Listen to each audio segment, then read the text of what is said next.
திருப்பத்தூர் அருகே தாய்க்கு பாலியல் தொல்லை கொடுத்த திமுக துணைத் தலைவரும் தனது சித்தப்பாவுமான திருப்பதியை வெட்டிய இளைஞர், தடுக்க வந்த சித்தியையும் வெட்டி படுகொலை செய்த அக்கா மகனை போலீசார் கைது செய்துள்ளனர். இப்போது புதிய அறிமுகம் ஆச்சி ஹோட்டல் சாம்பார் 50 கிராம் ரூபாய் 20 மட்டுமே. திருப்பத்தூரை அடுத்த மேற்கத்தியனூர் பகுதியைச் சேர்ந்தவர் திருப்பதி.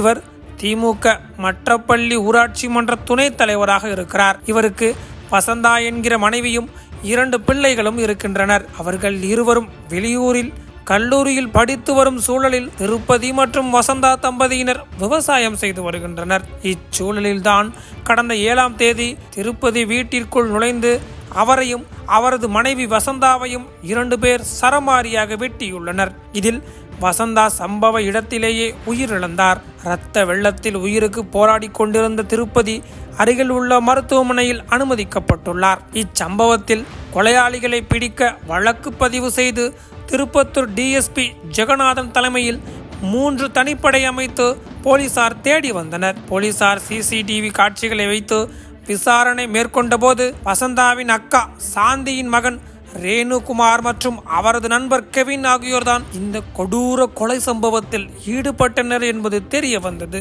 பின்னர் போலீசாரின் விசாரணையில் பல திடுக்கிடும் தகவல்கள் வெளியாகின. கொலை செய்த ரேணுகுமார் கொடுத்த வாக்குமூலத்தில் எனது தந்தை வடிவேல் மாற்றுத்திறனாளியாக உள்ளார், எனது தாய் சாந்தியை திமுக துணைத் தலைவரும் எனது சித்தப்பாவுமான திருப்பதி தொடர்ந்து பாலியல் தொல்லை கொடுத்து தன்னிடம் வந்து குடும்பம் நடத்துமாறு வற்புறுத்தி வந்தார். நானும் எனது நண்பன் கெவினும் திருப்பதியிடம் நேரில் சென்று இனிமேல் இது போன்ற செயலில் ஈடுபடக்கூடாது என்று சொன்னோம். வாக்குவாதம் முற்றவே மறைத்து வைத்திருந்த கத்தியை எடுத்து எனது சித்தப்பாவை சரமாரியாக வெட்டினோம். இதனை தடுக்க வந்த சித்தி வசந்தியையும் சரமாரியாக வெட்டினோம் என்று கூறியுள்ளார். தாய்க்கு பாலியல் தொல்லை தந்த திமுக துணைத் தலைவரும் தனது சித்தப்பாவுமான திருப்பதி மற்றும் இதனை தடுக்க வந்த சித்தியை சரமாரியாக வெட்டியதில் சித்தி சம்பவ இடத்திலேயே உயிரிழந்த சம்பவம் அப்பகுதியில் பெரும் பரபரப்பை ஏற்படுத்தியுள்ளது.